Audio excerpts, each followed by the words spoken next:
Hi పిల్లలు, praise lord. ఎలా ఉన్నారు? అందరూ బాగున్నారా? Very nice. నిన్న విబిఎస్ చాలా బాగా జరిగింది కదా, అందరూ చాలా బాగా రెస్పాండ్ అవుతున్నారు. Very good. అందరూ ఇంకా అందరూ పార్టిసిపేట్ చేయండి. ఆన్సర్స్ అన్నీ ఒకేసారి పెట్టండి వాట్సాప్ గ్రూప్లో. ఓకే. నిన్న సలోమి అక్క మనకి ఎవరి గురించి చెప్పారు? జోనా కదా. అందరూ విన్నారు, అందరూ బాగా ఆన్సర్స్ చేశారు. Very good. ఈరోజు మనం జోసెఫ్ గురించి తెలుసుకుందాం. జోసెఫ్ గురించి తెలుసుకుందాం. ఫస్ట్ జేకబ్ అంటే యాకోబుకి 2 వైఫ్స్ ఉన్నారు. 2 భార్యలు. ఒకళ్ళు లేయా, ఇంకొకళ్ళు రాహేలు. మళ్ళీ ఒకసారి చెప్తున్నా, ఒకళ్ళు లేయా, ఇంకొకళ్ళు రాహేలు. సో వాళ్ళకి 12 సన్స్ పుడతారనమాట. 12 మంది కుమారులు పుడతారు. వాళ్ళలో 11th సన్ ఈ జోసెఫ్. మనం చెప్పుకోబోయే జోసెఫ్ వాళ్ళకి పుట్టిన 11th సన్, 11th కొడుకు, 11వ కొడుకు. అయితే తినకి 10 బ్రదర్స్ ఉన్నారు. 10 మంది అన్నయ్యలు, ఒక చిన్న తమ్ముడు ఉన్నాడు. అయితే జోసెఫ్ మదర్ పేరు రాహేలు, వాళ్ళ ఫాదర్ పేరు జేకబ్. జోసెఫ్ వాళ్ళ తమ్ముడు పుట్టగానే వాళ్ళ మమ్మీ చనిపోతారు. అప్పటి నుంచి కూడా వాళ్ళ డాడీ జోసెఫ్ వీళ్ళందరినీ చాలా బాగా పెంచుతారు. జోసెఫ్ అయితే వాళ్ళందరిలో చాలా స్పెషల్ చైల్డ్. ఎందుకంటే వాళ్ళ డాడీ చెప్పిన ప్రతి మాట వినేవాళ్ళు. అప్పట్లో మనకు ఉన్నట్టు బైబిల్స్ లేవు, కానీ వాళ్ళ డాడీ దేవుడి గురించి ఎలా ఉండాలి, బ్యాడ్ థింగ్స్ మనం చేయకూడదని, ఇలా మంచిగా దేవుడి గురించి చెప్పినప్పుడు అవన్నీ విని చాలా వాళ్ళ డాడీ చెప్పినవన్నీ ఫాలో అయ్యేవాళ్ళు. ఏది కూడా బ్యాడ్ థింగ్స్ అనే వాటిని వేటిని కూడా జోసెఫ్ చేసేవాడు కాదు. సో జోసెఫ్ అంటే వాళ్ళ డాడీకి చాలా ఇష్టం అనమాట. సామెతల్లో ఉంది కదా, యెహోవాకు భయభక్తులు కలిగి ఉండుట, చెడుతనం అసహించుకున్నట్టాయి అని. అదే విధంగా నిజంగా జీసస్ అంటే, మన దేవుడు అంటే, జోసెఫ్ కూడా ఎంతో చాలా భయం కలిగి, చాలా ఫెయిత్ఫుల్గా, చాలా హోలీగా ఉంటూ ఏ తప్పు చేసేవాడు కాదు. ఏసై గురించి బాగా తెలుసుకునేవాడు. అయితే వాళ్ళ 10 బ్రదర్స్ కూడా చాలా తప్పులు చేస్తూ, ఏమన్నా కానీ వాళ్ళు ఏమన్నా చెడ్డ పని ఏమన్నా చేస్తే వెంటనే వెళ్ళి వాళ్ళ డాడీకి చెప్పేసేవాడు. మీలో ఎంతమంది మీ ఫ్రెండ్స్ తప్పులు చేస్తే వెళ్ళి మీ పేరెంట్స్కి ఆర్ మీ సిస్టర్స్ కానీ మీ బ్రదర్స్ కానీ తప్పులు చేస్తే మీ పేరెంట్స్కి చెప్తారు? మీ పేరెంట్స్కి చెప్తారా, లేకపోతే వాళ్ళకి సపోర్ట్ చేస్తారా? జోసెఫ్ అయితే వాళ్ళకి సపోర్ట్ చేయాల, వెళ్ళి వెంటనే వాళ్ళ ఫాదర్కి చెప్పేవాడు. అది గుడ్ హ్యాబిట్. ఎప్పుడన్నా మన ఫ్రెండ్స్ కానీ, మన బ్రదర్స్ కానీ, మన సిస్టర్స్ కానీ తప్పు చేస్తున్నారు, ఏసైకి ఇష్టం లేని పని చేస్తున్నారు అంటే మనం ముందు వెళ్ళి ఆ విషయాన్ని మన పేరెంట్స్కి చెప్తాం. ఎందుకంటే మనం సపోర్ట్ చేయడం దేవుడికి ఇష్టం లేదు కదా. ఏసై చాలా మంచోళ్ళు కదా, ఏసైకి మన అంటే చాలా ఇష్టం. సో వాళ్ళకి మనం సపోర్ట్ చేయొద్దు. మనం ఎప్పుడు మంచిగానే ఉండాలని ఏసై కోరుకుంటున్నారు. సో ఎప్పుడన్నా మన ఫ్రెండ్స్ కానీ, మన బ్రదర్ సిస్టర్స్ ఎవరైనా ఏమైనా తప్పు చేస్తే ముందెళ్ళి మన పేరెంట్స్కి చెప్తాం. ఓకేనా? అట్లాగే జోసెఫ్ కూడా వెళ్ళి వాళ్ళ పేరెంట్స్కి, వాళ్ళ ఫాదర్కి, వాళ్ళ డాడీ అయిన జేకబ్కి చెప్పేవాడు. చెప్తే వాళ్ళ అన్నయ్య వాళ్ళందరికీ కోపం వచ్చేది. తమ్ముడు నువ్వేంట్రా మా గురించి చెప్తాను, చాలా జెలస్గా ఫీల్ అయ్యేవాళ్ళు. చాలా చాలా చాలా కోపం పెంచేసుకున్నారు జోసెఫ్ని. జోసెఫ్ ఏంటంటే తనకు ఒక స్పెషల్ గిఫ్ట్ ఉంది గాడ్ నుంచి. తనకి గాడ్ నుంచి కొన్ని డ్రీమ్స్ వస్తుంటాయి, కొన్ని కళలు దేవుడి నుంచి అతనికి వస్తుంటాయి. అట్లా అంటే తన ఫస్ట్ కళ ఏంటంటే, పనులు ఉంటాయి కదా, అంటే ఇప్పుడు ఫీల్డ్స్లో క్రాప్ అంతటిని రౌండ్స్ చుట్టి పెడతారంట పక్కన. సో వాటిని పనులు అంటారు, షీట్స్ ఇంగ్లీష్లో. ఆ షీట్స్ 11 షీట్స్ తిన్న షీట్కి బోడౌన్ అయినట్టు తనకి డ్రీమ్ వచ్చిందంట. అంటే 11 పనులు తిన్న పనకి సాష్టాంగ పడినట్టు తనకి కళ వచ్చింది. సో ఈ కళ తినెళ్ళి వాళ్ళ అన్నయ్యకి చెప్పినప్పుడు, అంటే ఆ 11 మంది 11 సహోదరులకి పోలిక అనమాట. అయితే తిను వెళ్ళి వాళ్ళ అన్నయ్యకి, ఇలా నాకు కళ వచ్చింది అన్నయ్య, ఇలా నాకు కళ వచ్చింది, ఇలా 11 పనులు నా పనికి సాష్టాంగ పడ్డాయంటే వాళ్ళు చాలా కోపగించుకున్నారనమాట. వాళ్ళకి చాలా కోపం వచ్చింది. నువ్వు ఎంత అన్నట్టు, అంటే తమ్ముడు కదా, చాలా చులకనక చాలా అసలే కోపం ఎక్కువ, తినంటే కోపం ఇంకా పెరిగిందనమాట. మళ్ళీ కొన్ని రోజులు తిరిగి ఇంకొక కళ వచ్చింది. సూర్యచంద్రుడు 11 నక్షత్రములు తనకి సాగిల పడుతున్నట్టు ఒక కళ వచ్చింది. మరలా వాళ్ళ అన్నయ్యలు ఈ కళ తెలిసాక మరలా ఇంకా కోపం పెంచేసుకున్నారు. ఇంకా చాలా చాలా జలస్గా ఫీల్ అయ్యేవాళ్ళు. వాళ్ళ బ్రదర్ అంటే నీకు మేము సాష్టాంగ పడడం ఏంటి అన్న ఫీలింగ్లో వాళ్ళ బ్రదర్స్ అంటే ఉండేవాళ్ళు. ఇట్లా ఉన్న ఆ డేస్లో వాళ్ళ జోసెఫ్ వాళ్ళ డాడీ అయిన జోసెఫ్కి ఒక మంచి స్పెషల్ డ్రెస్ కుట్టిస్తారన్నమాట. చాలా ఇష్టం కదా, చెప్పిన మాట వింటే మనం కూడా మన పేరెంట్స్ని మనల్ని కూడా మన పేరెంట్స్ చాలా బాగా చూసుకుంటారు కదా. సో అట్లాగే చెప్పిన మాట వింటూ అన్నీ ఉంటారు కాబట్టి చాలా ఇష్టం జోసెఫ్ అంటే వాళ్ళ డాడీకి. సో ఒక స్పెషల్ డ్రెస్ జోసెఫ్కి వాళ్ళ డాడీ అయిన జేకబ్ ఇస్తారనమాట. అయితే ఒకరోజు ఏమైందంటే, వాళ్ళ అన్నయ్య వాళ్ళందరూ కూడా గొర్రెలు మేపుకుంటూ వాళ్ళున్న ప్లేస్ నుంచి చాలా దూరమైన ప్లేస్కి వెళ్తారు. వెళ్ళినప్పుడు వాళ్ళు ఫుడ్ తీసుకెళ్ళకపోతే వాళ్ళ డాడీ జేకబ్ ఫుడ్ తీసుకెళ్లకుండా వాళ్ళ డాడీ జేకబ్ ఏం చేస్తారంటే జోసెఫ్ ద్వారా ఫుడ్ పంపిస్తే జోసెఫ్ ఫుడ్ తీసుకొని వెళ్తారు. సో ఫుడ్ తీసుకొని అంత దూరం కూడా జోసెఫ్ ఒక్కడే ఫుడ్ తీసుకొని వాళ్ళ అన్నయ్య దగ్గరికి వెళ్తారు. వాళ్ళ అన్నయ్యలందరి దగ్గరికి వెళ్ళేసరికి అక్కడ వాళ్ళ అన్నయ్యలు జోసెఫ్ తప్పించి ఎవరు లేరు. సో వాళ్ళది అడ్వాంటేజ్గా తీసుకొని వీడిని చంపేద్దాము అని అన్నయ్యలందరూ కలిసి ఒక బ్యాడ్ థాట్ క్రియేట్ చేసుకుంటారు. అది నిజంగా తప్పు కదా, అతను చాలా మంచోడు, కానీ వీళ్ళు బ్యాడ్ పీపుల్ కాబట్టి అతన్ని తట్టుకోలేకపోతున్నారు. సో ఇతన్ని చంపేద్దాం అనుకుంటే జోసెఫ్ వాళ్ళ బిగ్ బ్రదర్ పెద్ద అన్నయ్య అయిన రూబెన్ అనే అతను, వాళ్ళ బిగ్ బ్రదర్ పేరు రూబెన్, 10 బ్రదర్స్లో one of the brother. So Reuben పెద్ద అన్నయ్య అయిన రూబెన్ అనే అతను వాళ్ళ అన్నయ్య అంటాడు, చంపేద్దరో ఇక్కడ ఉంటుంది కదా గుంట్లో పడేద్దాము ఎందుకు అని అంటాడు. అతను 1 minute అతను ఏం చేస్తాడంటే వాళ్ళ డాడీ ఇచ్చిన స్పెషల్ డ్రెస్ వేసుకొని వస్తాడు. సో అప్పుడు ఏం చేస్తారంటే జోసెఫ్ని అక్కడ ఒక గుంట ఉంటుంది, చాలా లోతు గుంట, ఆ గుంటలో జోసెఫ్ని పడేస్తే పాపం కదా, చిన్నప్పుడే వాళ్ళ బ్రదర్స్కి తనని పడేసి ఇంకా వాళ్ళ అన్నయ్యలు కొంచెం అట్లా అటు పక్కకు వెళ్ళేసరికి ఈజిప్టియన్స్ వస్తారు. ఈజిప్ట్ వాళ్ళు, ఐగుప్తీయులు కొంతమంది దారిన పోతుంటే వాళ్ళకి జోసెఫ్ని అమ్మేయాలని వాళ్ళ బ్రదర్స్, జోసెఫ్ వాళ్ళ బ్రదర్స్ అందరూ కలిసి ప్లాన్ చేసి అతను ఒక స్లేవ్గా అంటే ఒక బానిసగా జోసెఫ్ని ఈజిప్ట్ వాళ్ళకి అమ్మేస్తారు. అయితే ఆ కాలంలో వీళ్ళు అమ్మిన ఆ టైంలో ఈజిప్ట్కి కింగ్ ఎవరంటే ఫరో అనే అతను ఈజిప్ట్ని పాలిస్తున్నారు. అయితే అతని కింద మినిస్టర్గా పోతీఫర్ అనే అతను అతని కింద బానిసగా అంటే అతని ఫరో కింద మినిస్టర్గా అతను పనిచేస్తున్నారు. అయితే పోతీఫర్ ఇంట్లో బానిసగా యోసేఫ్ మనం చెప్పుకునే జోసెఫ్ని తీసుకెళ్ళడం జరిగిందనమాట. అయితే అతను చాలా మంచివాడు కాబట్టి, అతను దేవుని భయభక్తులు కలిగిన వాడు కాబట్టి జోసెఫ్ ఏ ప్లేస్కి వెళ్తే ఆ ప్లేస్ వాళ్ళు బ్లెస్ చేయబడేవాళ్ళు అనమాట. అంతే, మనం ఏ ప్లేస్కి వెళ్ళినా మనం వెళ్ళిన ఆ చోట్ల ఉన్న వాళ్ళందరూ బ్లెస్ ఆశీర్వదింపబడే విధంగా మన ప్రవర్తన, మన బిహేవియర్ ఉండాలి. ఆ విధంగానే యోసేపు అక్కడికి వెళ్ళాడు. అతను చాలా మంచివాడు కాబట్టి, అతను అంత నమ్మకమైన వాడు కాబట్టి చక్కగా పోతీఫర్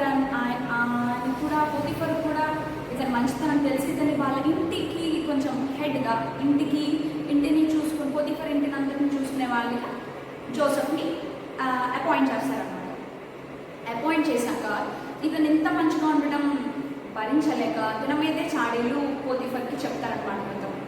అయితే దాని ద్వారా పోతీఫర్ ఇతను జైల్లో వేయాల్సి వస్తుంది. సో జోసెఫ్ ఇప్పుడు జైలుకి వెళ్ళిపోతారు. జైలుకి వెళ్ళినా సరే తనతో పాటు ఉన్న వాళ్ళందరూ కూడా వాళ్ళకి ఏ కళలు వచ్చినా జోసెఫ్ చక్కగా తలభావం చెప్పి వాళ్ళని ఎంతగానో వాళ్ళకి హెల్ప్ చేస్తాడు అనమాట. తలభావం చెప్పాలి, తనకి ఉంది కదా, స్పెషల్ గిఫ్ట్ ఉంది కదా, డ్రీమ్స్ వస్తుంటాయి గాడ్ నుంచి, అండ్ డ్రీమ్స్కి అర్థం చెప్పే ఒక గిఫ్ట్ కూడా ఆయనకు ఉంది. సో ఆ గిఫ్ట్తో అక్కడ ఎవరికి కళలు వచ్చినా చెప్పేవాళ్ళు, అలా చాలా హెల్ప్ చేసేవాళ్ళు. సో వన్ డే ఏమైందంటే, వన్ ఫైన్ డే రాజుగారు అంటే ఫరోకి ఒక కళ వస్తుంది. కళ వచ్చినప్పుడు దాన్ని ఎంతోమంది ఇంటెలిజెన్స్ పిలుస్తారు, బ్రిలియన్స్ని పిలుస్తారు, కానీ ఎవ్వరు కూడా ఆ కళకి భావము, ఆ కళకి అర్థం అంటే చెప్పలేకపోతారు. 2 కళలు వస్తాయి, 2 కళలకి ఒకే అర్థం. ఒక కళ నేను మీకు చెప్తాను. ఆ కళ ఏంటంటే 7 పక్క చిక్కిన ఎద్దులు, 7 బలిసిన ఎద్దులు అని కళగా ఉంటాయి. అయితే ఆ 7 పక్క చిక్కిన ఎద్దులు కూడా 7 బలిసిన ఎద్దుల్ని మింగేస్తాయి. అది అన్నమాట ఆయనకు వచ్చిన వన్ ఆఫ్ ద డ్రీమ్. అప్పుడు జోసెఫ్ గురించి ఫరోకి తెలిసి ఆయన్ని పిలుచుకున్నామంటే జైలు నుంచి ఆయన తీసుకొస్తారు ఫరో దగ్గరికి. తెచ్చినప్పుడు ఆ కళకి భావం జోసెఫ్ చెప్తారనమాట. ఎందుకంటే ఇది గాడ్ నుంచి వచ్చిన గిఫ్ట్ కదా, సో స్పెషల్ కాబట్టి ఈయన ఆ కళకి భావం చెప్తారనమాట. 7 పక్క చిక్కిన ఎద్దులు అంటే 7 సంవత్సరాలు మనకు కరువు ఉంటుంది. దానికంటే ముందు 7 సంవత్సరాలు మనకి సమృద్ధిగా అంటే ఫుల్గా తినడానికి ఫుడ్ అంతా ఫుల్గా ఉంటుంది. అంటే ఇప్పటి నుంచి 7 years మనకి ఫుల్గా ఫుడ్ ఉంటుంది, సమృద్ధిగా ఉంటుంది. నెక్స్ట్ 7 years మనం డ్రాట్లో ఉంటాము, అంటే కరువులో మనం ఉంటాము అని చెప్పి ఆ కళకి అర్థం జోసెఫ్ చెప్తారనమాట. సో ఇంత చెప్పక ఎంతోమంది చెప్పలేదు, నువ్వు చెప్పావని ఫరో అతన్ని అనగా జోసెఫ్ని తన రాజు తర్వాత రాజుగా అతను నియమిస్తారనమాట. అయితే ఇట్లా ఉన్న సమయంలో 7 సంవత్సరాలు కూడా ఎంతో వైజ్గా చాలా వైజ్గా స్టోర్ చేస్తారు జోసెఫ్. సో చాలా చక్కగా స్టోర్ చేసుకుంటే మళ్ళీ తర్వాత 7 years కరువు కాబట్టి అప్పుడు తినడానికి ఉండదు కదా. సో అప్పుడు కావాల్సిన ఫుడ్ కూడా ఇప్పుడే స్టోర్ చేసుకొని చాలా జ్ఞానం కలిగి, దేవుని జ్ఞానం కలిగి ఆ 7 years కూడా చాలా చక్కగా ఫుడ్ని స్టోర్ చేస్తారు. అయిపోతుంది 7 years అయిపోతే నెక్స్ట్ 7 yearsలో కరువు అని ఆ కళ అప్పుడు చెప్పారు కదా. సో ఆ 7 years స్టార్ట్ అయ్యాయి అనమాట. కరువు స్టార్ట్ అయ్యింది, ఫుల్గా కరువు, తినడానికి లేదు, ఏమీ లేదు. సో ఆ టైంలో చుట్టుపక్కల వీళ్ళకి మాత్రం ఉంది, ఎందుకంటే దేవుడి ముందే కళ ద్వారా వీళ్ళకి చెప్పారు కాబట్టి. జోసెఫ్ చాలా స్టోర్ చేశారు కదా. సో ఆ స్టోర్ చేసిన ఫుడ్ దేశ ప్రజలందరూ తినడానికి హ్యాపీగా ఉన్నారు. కానీ చుట్టుపక్కల దేశాల వాళ్ళకి ఇవేం తెలియదు కాబట్టి వాళ్ళకి చాలా చాలా కరువులో ఉండి తినడానికి లేని పొజిషన్లో వాళ్ళందరూ ఉన్నారు. సో ఆ టైంలో ఏమయ్యేదంటే ఆ చుట్టుపక్కల ఉన్న దేశాల వాళ్ళందరూ కూడా ఈ దేశానికి, ఐగుప్తు దేశానికి వచ్చి వీళ్ళ దగ్గర ఫుడ్ కొనుక్కొని వెళ్ళేవాళ్ళు. ఎక్కువ ప్రైస్, ఎక్కువ మనీ పెట్టి, డబుల్ మనీ, ఎక్కువ మనీ పెట్టి ఫుడ్ కొనుక్కొని వెళ్ళేవాళ్ళు అనమాట. అయితే ఆ టైంలో అలా అందరూ వచ్చే ప్రాసెస్లో జోసెఫ్ వాళ్ళ బ్రదర్స్, ఒకప్పుడు జోసెఫ్ని ఏ బ్రదర్స్ అయితే ఇంట్లో తోసేసారో అదే బ్రదర్స్ జోసెఫ్ దగ్గరికి వచ్చి, ఆ జోసెఫ్ కదా హెడ్, కింగ్ తర్వాత కింగ్ కాబట్టి అతను ఇవన్నీ చూసుకునేవాళ్ళు. సో జోసెఫ్ దగ్గరికి వచ్చి సాష్టాంగ పడ్డారు. మనకి ఇప్పుడు ఒకటి గుర్తు రావాలి. ఎప్పుడు తనకి జోసెఫ్కి చిన్నప్పుడు ఒక కళ వచ్చింది, 2 కళలు వచ్చాయని చెప్పి గుర్తుందా. సో ఆ కళలో ఏముంది, సూర్య చంద్రుడు 11 నక్షత్రాలు జోసెఫ్కి సాష్టాంగ పడినట్టు, మళ్ళీ 11 పనలు 11 షీప్స్ జోసెఫ్ ఒక పనకి బోడం అయినట్టు, సాష్టాంగ పడినట్టు అతను కళ వచ్చాయి. ఆ విధంగానే వాళ్ళ బ్రదర్స్ అందరూ కూడా జోసెఫ్కి సాష్టాంగ పడ్డారనమాట. సో అది దేవుడు మాట ఇచ్చి నెరవేర్చే దేవుడు కనుక అప్పుడు కళ ఇచ్చాడు దేవుడు, ఇప్పుడు నెరవేర్చాడు. అది నెరవేరిన కళ వాళ్ళందరూ సాష్టాంగ పడ్డారు. జోసెఫ్కి బాగా చూసి చాలా సంతోషపడ్డాడు, చాలా హెల్ప్ చేశాడు వాళ్ళకి ఫుడ్ కోసం. అండ్ వాళ్ళ చెప్పాడు వాళ్ళకి, నేను మీ బ్రదర్ జోసెఫ్ని అని. అట్లా మాట్లాడుకొని వాళ్ళ ఫ్యామిలీ మొత్తాన్ని, వాళ్ళ డాడీని, ఇంకా ఉన్న ఫ్యామిలీ మొత్తాన్ని తీసుకొని వచ్చామంటాడు జోసెఫ్.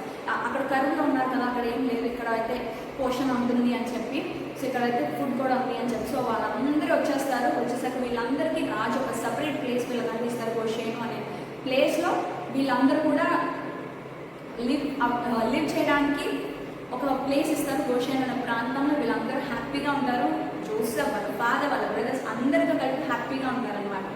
ఇది జోసెఫ్ స్టోరీ. దీని నుంచి మనం ఫస్ట్ ఏం నేర్చుకోవాలంటే, యెహోవా యందు భయభక్తులు కలిగిన చెడుతనంగా అసహించుకుంటాయి అని ఆల్రెడీ మీరు అందరూ చదివారు సామెతల నుంచి. సో అది జోసెఫ్ దానికి ఒక ఎగ్జాంపుల్ అనమాట. నిజంగా వాళ్ళ బ్రదర్స్ అందరూ చెడు చేసింది తప్పే ఉంది, వాళ్ళు చేసిన నీ చేయొచ్చు కదా అని అనుకోకుండా, ఏం తప్పు చేయకుండా, బ్యాడ్ థింగ్స్ ఏమి కూడా తన లైఫ్లో చేయకుండా వాళ్ళ డాడీ చెప్పింది విన్నాడు. చిన్నప్పటి నుంచి జీసస్కి భయభక్తులు కలిగి విన్నాడు. దేవునికి ఎంత ఇష్టమో కదా, మన అందరం అలా ఏసే చెప్పింది వింటూ, మన పేరెంట్స్ చెప్పింది వింటే. సో మన అందరం కూడా పేరెంట్స్ చెప్పింది వినాలి. ఓకే, పేరెంట్స్ చెప్పింది విందాము, జీసస్ చెప్పింది విన్నాము. ఏసైకి ఇష్టమైనటువంటి జీసస్ మనకి చాలా గిఫ్ట్స్ ఇస్తాడు. ఓకేనా, మనకు పనిష్మెంట్స్ వద్దు, హ్యాపీగా జీసస్ చెప్పినట్టు ఉన్నాము. ఓకేనా, అట్లాగే జోసెఫ్ సరే ఇక్కడ వాళ్ళ డాడీ ఉన్నారు కదా, వాళ్ళ డాడీ అంటే ఇష్టం కాబట్టి వాళ్ళ డాడీ ఉన్నప్పుడు ఏ పాపం చేయలేదు అని అనుకున్నారే అనుకోండి. మరి ఈజిప్ట్కి వెళ్ళిపోయాక అక్కడ వాళ్ళ ఫాదర్ లేరు, వాళ్ళ బ్రదర్స్ లేరు, వాళ్ళ ఫ్యామిలీ ఎవ్వరు లేరు కదా. అప్పుడు కూడా తను ఒక్క పాపం కూడా చేయలేదు, ఏ తప్పు కూడా అతను చేయలేదు. అరే మా డాడీ లేదు కదా, అరే మా డాడీ లేరు కదా, మా అన్నయ్య లేదు కదా, మా తమ్ముడు లేదు కదా, మా ఫ్యామిలీలో ఎవరు లేరు కదా, నేను తప్పు చేసి ఎవరు చూస్తారు అన్న ధీమాతో తను ఏ తప్పు చేయలేదు. నిజంగా తను తప్పు చేస్తే ఎవరు చూసేవే కాదని, కానీ దేవుడు చూస్తాడని తనకి భయం ఉంది కదా జోసెఫ్కి. సో మనం ఎవ్వరు లేరు అని పాపం చేయకుండా దేవుడు చూస్తున్నాడు అని భయపడుతూ ఏ టైంలో మనకి ఎంత ఛాన్స్ ఉన్నా కూడా తప్పు చేయకూడదు. బికాస్ మనం ఎక్కడున్నా కూడా గాడ్ మనల్ని చూస్తాం కదా. సో ఏసైకి మనం తప్పు చేయడం అస్సలు ఇష్టం లేదు కదా. సో మనం ఏసైని బాధ పెట్టకూడదు కదా. సో ఎప్పుడు కూడా ఏ తప్పు చేయకుండా. నెక్స్ట్ ఏంటంటే, జోసెఫ్ ఏ ప్లేస్కి వెళ్ళినా అక్కడ వాళ్ళందరూ ఆశీర్వదింపబడేవాళ్ళు. మనం ఏదైనా ప్లేస్కి వెళ్తే అరే ఎందుకు వచ్చాడు అని అనుకుంటున్నారా, లేకపోతే అట్లా అనుకునేటట్టు మనం ఉండకూడదు. ఎక్కడికి వెళ్ళినా కానీ ప్రేయర్ఫుల్గా ఉండాలి, హోలీగా ఉండాలి, మంచిగా ఉండాలి మనం. ఓకేనా, అట్లాగే జోసెఫ్ లాగే నెక్స్ట్ ఇంపార్టెంట్ థింగ్, మీ బ్రదర్స్, మీ సిబ్లింగ్స్ ఎవరైనా, మీ అన్నయ్యలు కానీ, అక్కలు, చెల్లెలు, తమ్ముళ్ళు, ఫ్రెండ్స్ ఎవరైనా తప్పు చేస్తే మీరు వాళ్ళని సపోర్ట్ చేయకుండా వెళ్ళి తప్పు అని వాళ్ళకి చెప్పండి. ఎందుకంటే అది అప్పుడు ఏసీఐకి మీకు చాలా ఇష్టం అవుతారు. సో వెళ్ళి తప్పు అని చెప్పండి. అది మీరు పేరెంట్స్కి కూడా ఫస్ట్ చెప్పండి. అండ్ మీరు మాత్రం వాటిలో ఇన్వాల్వ్ మాత్రం కాకండి. ఓకేనా? Praise the lord.